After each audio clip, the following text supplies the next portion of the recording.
ஆண்டவரும் இரட்சகருமாய் இயேசு கிறிஸ்துவின் நாமத்திலே உங்கள் எல்லாருக்கும் என் வாழ்த்துக்களை தெரிவித்துக் கொள்கிறேன். கர்த்தர் ஒவ்வொருவரையும் ஆசீர்வதிப்பாராக.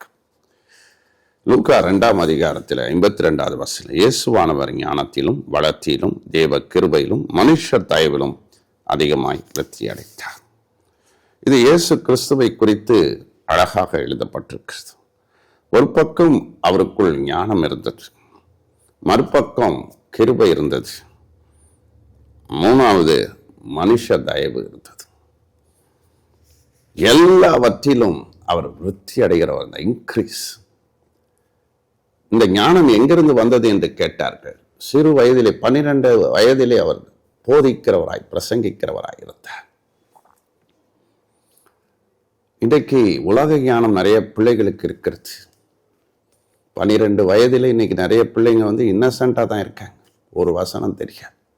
ஆனால் இயேசுவை பாருங்கள், ஞானமுடையவராக இருக்கிறார், கிருபை நிறைந்தவராயிருந்தார், அன்பு நிறைந்தவராயிருந்தார், வரங்கள் அவருக்குள் இருந்தது, கிஃப்ட்ஸ் இருந்தது, மனுஷர் தயவிலும் மனுஷர் மத்தியிலும் அவர் சாட்சியாக இருந்தார்.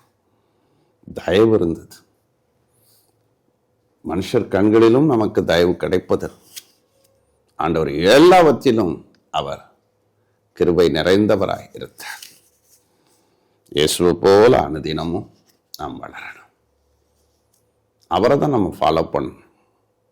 வேதத்திலே தாவீதை குறித்து வேதம் சொல்லுகிறது, விருத்தி அடைந்தார். இன்னைக்கு நம்மளும் விருத்தி அடைவோம். அவர் எப்படி இருந்தார், இயேசு எப்படி, இயேசுவை ஃபாலோ பண்ணுவோம். இன்னைக்கு நிறைய பேர் சினிமா நடிகர்களை ஃபாலோ பண்ணுறாங்க, பிரபலமான நடிகர்களை ஃபாலோ பண்ணுறோம்,